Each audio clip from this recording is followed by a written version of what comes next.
Setengah orang dia tu wali, dia tak makan yang sedap. Ada orang buat cerita lah macam dulu kan, kononnya wali ni, saya percaya cerita tu tak berlaku lah. Tok kenali ke apa ni, kalau pergi makan kenduri rasa daging sedap, ambil ayam campur lah supaya hilang sedap, supaya tak teringat dunia.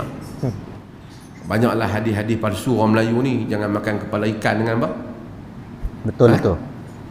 Nanti jadi begitu, jadi begini kan.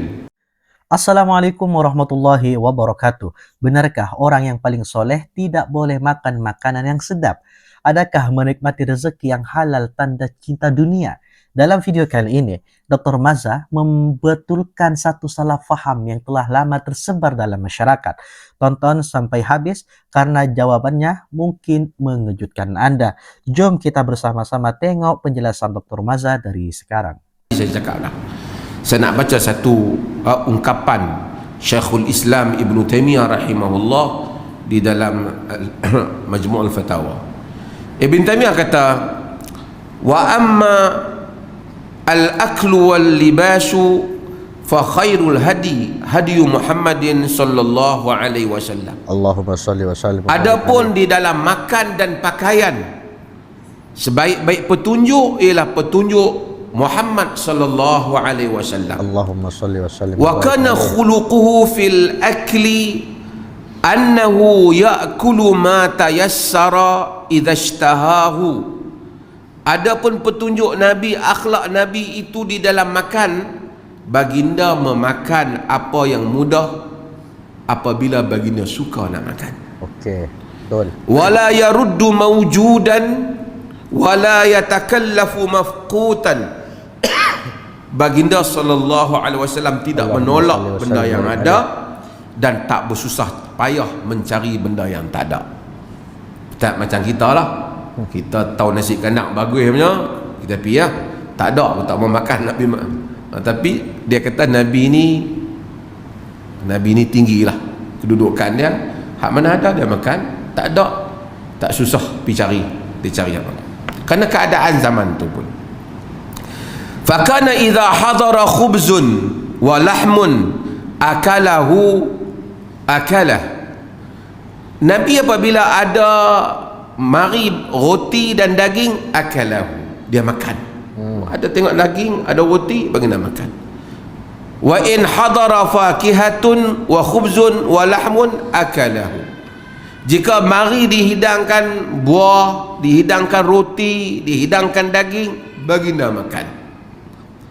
Wa in hadara tamrun wahdahu aw khubzun wahdahu akalahu. Jika yang dihidangkan tamar saja atau roti saja, baginda makan. Wa in hadara hulwun aw asalun ta'imahu aidan.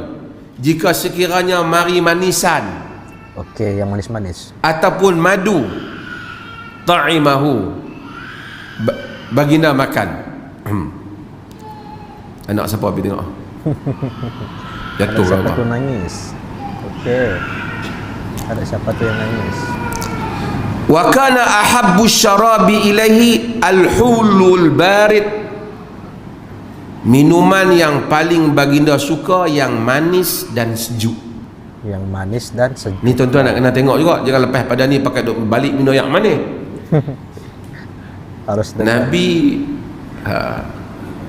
dia minum manis tu, manis zaman bukan ada gula zaman tu. Betul. Gula ni mai kemudian. Gula itu penyakit, Kan? sedangkan Gula ni bila mari, dia telah rosakkan keluarga diraja British sampai rosak habis gigi dia ni. Saya baca Al-Imam Ibn Qayyim sebut tentang sukar ni gula. Sukar. Dia kata ada jenis benda ni, gula ni mai, dia kata benda ni tak baik untuk kesihatan, patut orang kena minum madu, dia kata. Artinya masa tu dah mula introduce berapa ratus tahun dulu, tapi tak tahu gula zaman Ibn Qayyim tu macam mana.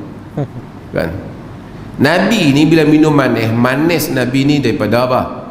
Madu ataupun manis daripada tamar, manis yang asli lah. Okey. Kita ni manis tu dia. Dan kemudian kena ikut balance juga kepada tabiat hayat, tabiat kehidupan. Nabi kuda, kerja. Baik, sebelum dilanjut, saya sedikit berkomentar dari Dr. Maza yang sudah menjelaskan, yaitu dalam Syekhul Islam Ibn Taimiyah. Inti dari yang beliau bahas adalah bahwasanya Nabi Muhammad SAW dalam segi makanan beliau tidak memilih dan memilah. Apa yang ada di hadapan beliau, apa yang nampak di mata beliau, apa yang dihidangkan kepada beliau, pasti beliau makan. Jadi beliau tidak memilih memilah, entah itu makanannya enak, entah itu makanannya tidak lezat, entah itu makanannya tidak nikmat. Apapun yang dihidangkan kepada Rasulullah, apapun yang nampak di hadapan Rasulullah, pasti Rasulullah memakannya dengan begitu nikmat. Kenapa? Karena Rasulullah mensyukuri nikmat yang telah Allah berikan kepadanya. Kemudian ketika Rasulullah atau para sahabat mungkin istri beliau memberikan makanan kepada beliau, baik roti, baik daging, baik itu buah-buahan, apapun yang diberikan kepada Rasulullah, pasti Rasulullah akan memakannya. Karena Rasulullah tidak memilih makanan. Dan juga beliau suka terhadap minuman yang manis-manis dan juga lezat. Jadi bukan berarti Rasulullah suka yang manis itu dari gula. Dari zaman dulu ketika yang manis itu adalah madu.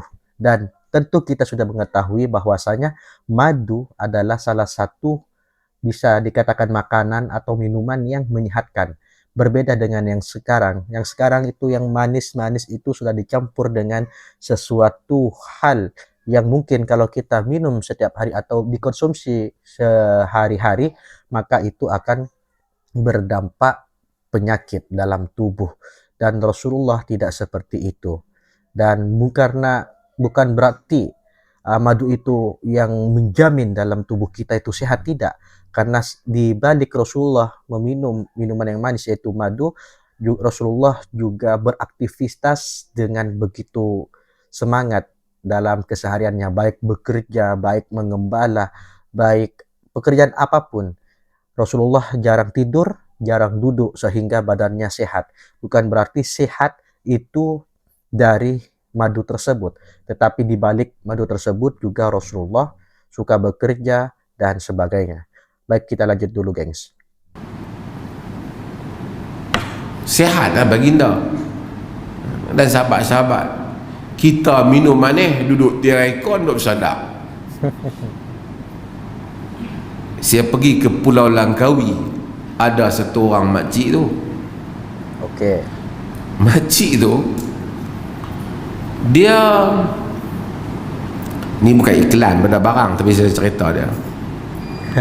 Umur 70 tahun tapi jalan macam orang 20 tahun tu.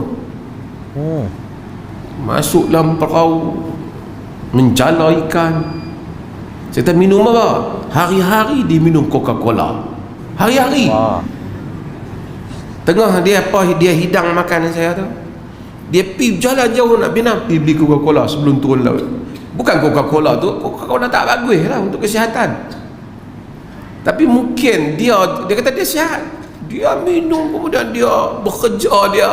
Jadi mungkin semua ada minum tu, tenaga tu, gula telah digunakan dalam tubuh dia. Kita ni mahal 70 tahun tak larat ketak kan. Kan? Dia kuat. Maksudnya tak sama antara satu orang dengan satu orang. Dia kata Nabi SAW suka kepada apa? Kepada minuman yang manis dan sejuk. Wa kana ya'kulul qitha birrutab. Nabi itu makan timun dengan rutab, tamar masak. Ini juga termasuk dalam jibiliyah. Jibiliyah ni maksudnya bukan kita disunatkan pergi makan timun, tapi itu pilihan Nabi. Nabi tidak dihantar oleh Allah untuk kempen makan timun, tak. Tu nak bagi betul ni cara memahami pembahagian-pembahagian sunnah Nabi ni. Ada yang membabitkan diri baginda, bukan Nabi saja makan timun, orang lain pun makan timun, tapi Nabi suka makan timun dengan rutab.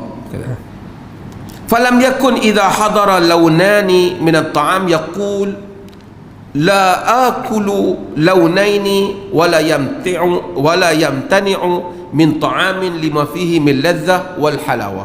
Dan tidaklah Nabi itu apabila datang dua jenis makanan, dia akan kata aku tak makan dua jenis. Ataupun dia tak mau makan apa yang lazat dan sedap. Tak. Semua orang dia tu wali, dia tak makan yang sedap. Ada orang buat cerita lah macam dulu kan, kononnya wali ni, saya percaya cerita tu tak berlaku lah. Tok kenali ke apa ni, kalau pergi makan kenduri rasa daging sedap, ambil ayam campur lah supaya hilang sedap, supaya tak teringat dunia. Dia kata Nabi tak berlaku begitu. Dia makan hak mana dia suka, yang sedap dia makan.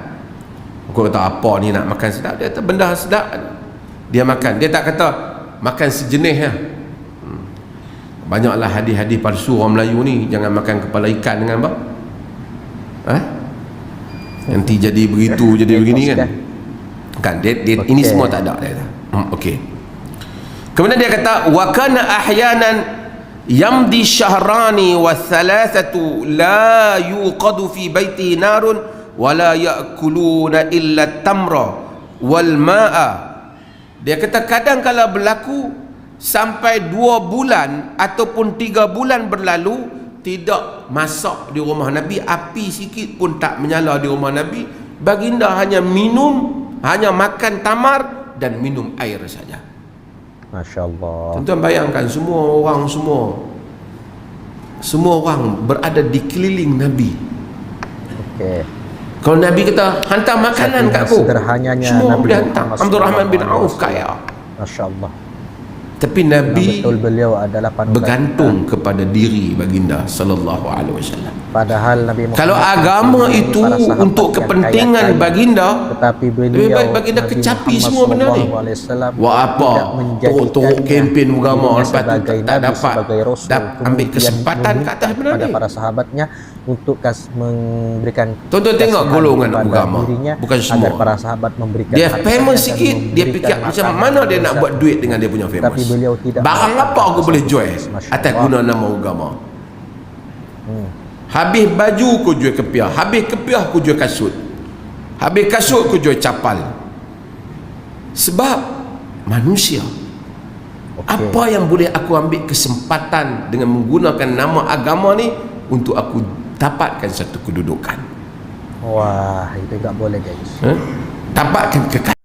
Bismillahirrahmanirrahim. Sahabat-sahabatku semuanya, pernahkah kita mendengar cerita bahwa orang yang benar-benar soleh atau wali Allah tidak mahu makan makanan yang sedap? Malah ada kisah yang mengatakan apabila terasa makanan itu terlalu enak, terus dicampur dengan air supaya hilang rasa sedap karena takut terlalu mencintai dunia. Persoalannya, adakah benar begitu ajaran Islam? Dalam kupasan yang sangat menarik ini, Dr. Maza menjelaskan bahwa banyak yang cerita yang tersebar dalam masyarakat sebenarnya tidak mempunyai sandaran yang sahih. Ukuran kesolehan seseorang bukanlah dengan menyiksa diri atau mengharamkan perkara yang halal, tetapi dengan mengikuti petunjuk Rasulullah Shallallahu Alaihi Wasallam.